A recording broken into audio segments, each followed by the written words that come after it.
Donc rebonjour les incarnés, je suis le devin chinois blanc, bienvenue dans l'unité énergétique de l'humanité. Je continue la troisième vidéo, la dernière, sur les énergies, une trentaine d'énergies citées, et les professions ou profils types ou vocations qui s'accompagnent, pour que vous puissiez jouer à trouver qui vit dans quelle énergie, par exemple. Et quelle énergie parle de quoi, parle de qui, comment. Donc j'en étais à l'énergie 45 réunions, c'est de la terre et de la brume, joie, où j'ai trouvé deux profils, on va dire ça comme ça. Un du monde chrétien où j'ai grandi et l'autre du monde français où je vis aussi. Alors, le profil chrétien, c'est quand même Saint François d'Assise, avec l'abbé Pierre, le padre Pio et le médium contemporain qui s'appelle Éric Bénard. Il y a une foule de points communs. Ok, donc j'ai déjà parlé un petit peu de tout ça, mais si vous voulez faire une biographie comparée de François d'Assise et l'abbé Pierre, par exemple, vous allez halluciner de comme quoi c'est des photocopies. Voilà. Il y a aussi qui vit aussi comme contemporain, il y a le pape François, mais vu que je suis fâché avec la papauté chrétienne romaine, je ne développe pas le sujet. Donc profession humour dans les humoristes. Il y a beaucoup, je rappelle, donc c'est les éléments terre et joie, brume. Donc ça donne Guy Bedos, Jamel Debbouze, qui ont dans les yeux la même tendresse, et Franck Dubosc. Et au cinéma et au féminin, ça donne les comédies sociales de Colline Serrault et de Justine Triet, qui vivent dans cette même énergie 45 réunions. On passe à l'énergie 47 épuisement. C'est de l'eau et de la brume. Donc dans cette énergie 47 épuisement, il s'agit de devenir soi-même un être d'envergure, c'est-à-dire une sorte de grand personnage. La situation fait qu'on est acculé à devenir soi-même ce grand personnage. C'est ainsi que se dégagent plusieurs grands personnages historiques dans plusieurs pays différents, je vais citer. Un profil de personnage historique en proie à une fin de dynastie. Tout se passe comme s'ils n'étaient pas là par hasard. Il y a une grande page d'histoire qui se tourne dans leur civilisation, là où ils habitent au moment où ils le vivent. Par exemple, Cléopâtre. Alors Cléopâtre, il y en a eu 8. Je parle de la 7, parce que sa fille en 8, elle a régné un petit peu en Mauritanie, mais c'est pas en Égypte. Cléopâtre 7, c'est la fin des Ptolémées. Ok. Catherine de Médicis, c'est la fin des Valois en France. En France encore, Louis XVI, donc c'est la Révolution française, la tête qui tombe, et c'est la fin des Bourbons. Ok. En Chine, l'impératrice Cixi, c'est la fin de la dynastie Qing, et en même temps, c'est la fin de 2 millénaires d'empire. C'est colossal.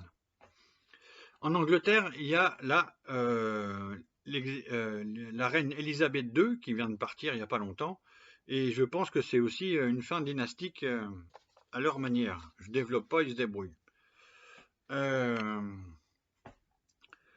On passe à l'énergie 49 révolution. C'est feu et brume.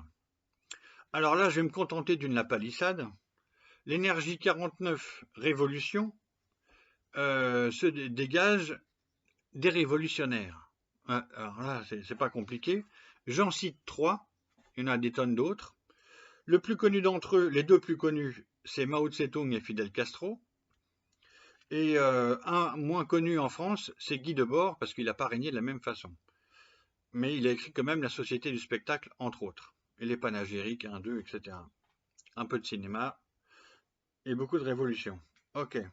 Et en Chine, au féminin, il y a eu à la dynastie des Zhou, donc ça remonte à plus de 2000 ans, une impératrice qui s'est appelée Wu Zetian, qui était aussi révolutionnaire à sa manière, qui a fait une révolution bouddhique. Ok. Même avec le pouvoir, elle a fait une révolution. Alors, on passe à l'énergie 51. Ah non, je me suis trompé où là? Je me suis là, 7, 8, on est là. Énergie 51, donc c'est tonnerre et tonnerre redoublé. De cette énergie 51 du tonnerre redoublé, il se dégage un profil artistique, doublé d'une fréquentation d'une certaine folie. Alors là, je sais que je marche sur des œufs. Je ne suis pas en train de dire que toutes les personnes qui vivent dans cette énergie sont des fous, c'est pas ça du tout. Mais il y a plusieurs grands personnages qui ont eu affaire à fréquenter une certaine folie. Et en plus des folies, j'ai déjà écrit des textes qu'on n'a pas voulu me publier pour distinguer plusieurs folies, des positives et des moins positives, des moins douloureuses, des plus douloureuses, etc. Ok. Donc, dans cette fréquentation de la folie, on a Vincent van Gogh et Antonin Artaud qui sont très conscients dans leur folie, avec des crises de folie et ils en parlent, et ils la peignent et ils les écrivent. Il y a Camille Claudel et Séraphine de Senlis qui ont un parcours où il y a des ressemblances. Stefan Zweig qui a aussi eu une certaine fréquentation de la folie. Frida Kahlo, on peut dire aussi. Et Edith Piaf, un petit peu quand même à sa manière. Fou parmi les fous, il y a l'empereur romain Caligula, une bonne dose. Et j'ai des hypothèses, mais je ne vais pas nommer. Alors, je n'ai pas confirmé, peut-être Gérard de Nerval. Mais il faudrait que j'y retourne. Mais là, ça fait 30 ou 40 ans que je ne suis pas retourné dans Nerval et j'ai pas tellement envie, quoi. Voilà, on passe à l'énergie 54, mariage de la cadette. C'est de la brume du tonnerre. J'ai déjà fait une vidéo dessus et j'ai déjà dit que j'ai vécu cette énergie. C'est ma première énergie de l'adolescence. C'est l'énergie des amoureux, souvent avec un partenaire plus jeune que soi. Ok. Donc, et au féminin, je me suis aperçu qu'il se dégageait quand même un profil de sexe symbole au féminin, c'est-à-dire j'ai nommé quand même Marilyn Monroe, Madonna, Pamela Anderson et Lady Gaga. Donc, si j'étais dans les profils, je suis obligé de nommer celui-ci. Je passe à l'énergie 55, abondance. C'est du feu et du tonnerre. Comme Pelé et Mbappé, ce sont des jambes de feu et de tonnerre. Ça va vite, très vite. Dans la perception, dans les réactions, dans le mouvement, tout va très vite et plus vite qu'ailleurs. C'est pour ça que ça marche plus fort. Dans cette énergie 55 abondance, il se dégage deux profils, ayant en commun l'abondance de l'argent aussi. Donc, le profil 1, c'est le profil du milliardaire. Donc ça, j'ai confirmé, j'ai fait un texte sur la milliardaire Liliane Bettencourt, qui était encore vivante quand j'ai écrit. Le milliardaire Elon Musk aujourd'hui, qui est devenu parmi les plus grands riches milliardaires. Mais il y a d'autres milliardaires qui vivent dans cette énergie, mais je ne suis pas allé confirmer à m'amuser, je ne suis pas tellement attiré non plus par... voilà, j'ai établi un profil, je ne vais pas le développer davantage, j'ai aucun besoin de ça. Profil numéro 2, c'est foot et argent. Il y a quand même Pelé et Mbappé, Georges Weah, et je ne sais pas si les non-footeux se représente ce qu'a été le personnage Pelé au Brésil, mais c'est considérable. Voilà. Mbappé, je souhaite le meilleur du meilleur. Georges Weah est quand même devenu du grand footballeur qu'il fut, président je crois que c'est le Libéria, mais un petit pays d'Afrique. Et il y a Henri Salvador, qui est dans ce profil avec les ressemblances physiques et son rire qui rappelle d'autres, atypiques. Je passe à l'énergie 56, voyageur. C'est de la montagne et du feu. Donc je refais une nouvelle La Palissade, mais je suis obligé pour que ce soit clair pour vous. C'est une évidence totale pour moi. Tous et toutes, ceux que je vais nommer, celles que je vais nommer, ce sont des voyageurs et des voyageuses. Ok ? Alors, il y a plusieurs autres énergies où il y a le voyage qui fait partie. Par exemple, pour 20 regardez, le voyage fait partie de leur énergie. Ils visitent les régions. Ok. Il y a aussi ceux qui sont dans la grâce, énergie 22. Eux aussi, il y a beaucoup de voyages. Parce que c'est montagne-feu inversé notamment. Donc les deux hexagrammes sont liés. Donc là, je fais une liste où ce sont des voyageurs et des voyageuses. Paul Claudel, Jules Verne, Rilke, Robert Louis Stevenson, Kaiserling, Bernard Lavillier, Emmanuel Katché, Emmanuel Béard et la médium Anne Givaudan, Sylvain Tesson, Priscilla Telmont et Alexandra David-Nil.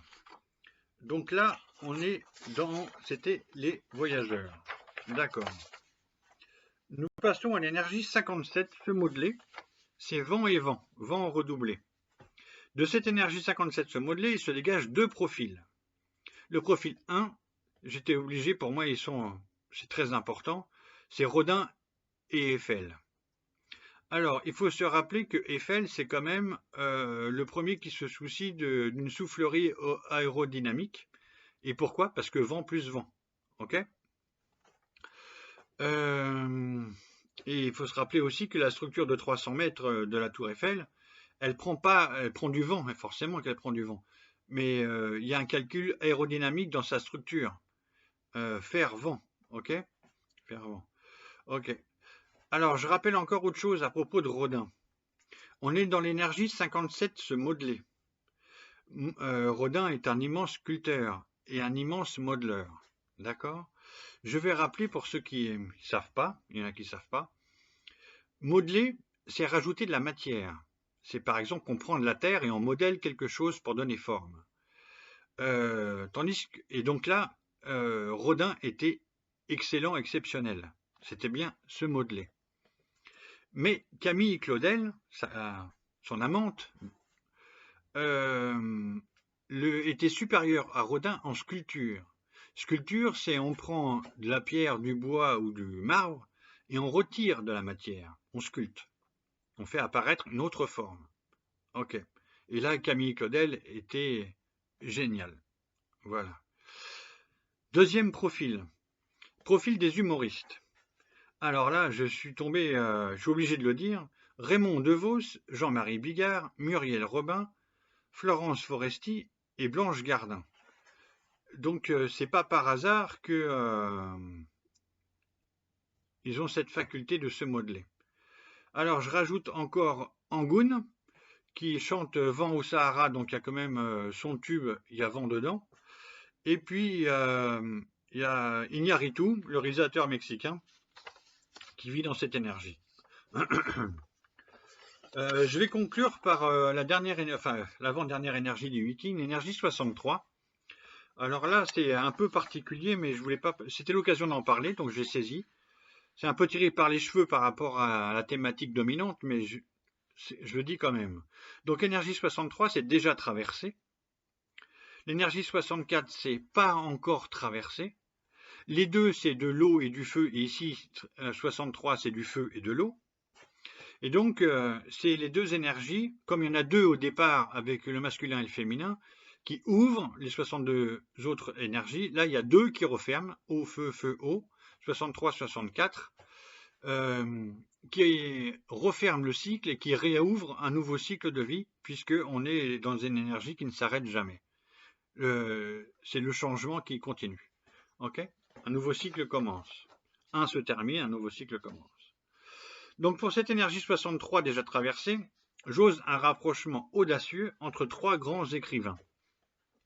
Je voulais mettre Nietzsche en plus, mais ça aurait été trop compliqué à expliquer. Donc là, trois grands écrivains, c'est Dostoïevski, Tchekhov et Hemingway.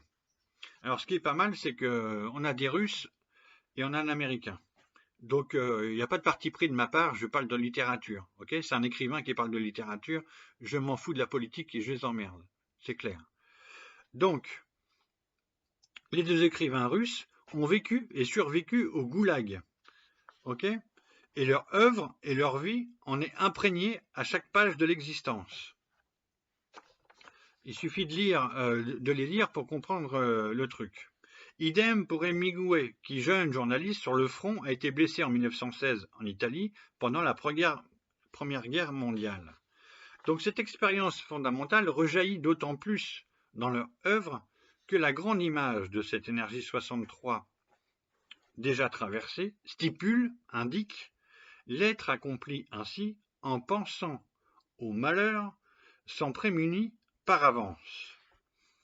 C'est par exemple l'exacte problématique du joueur de Dostoïevski au moment où il le vit et au moment où il l'écrit.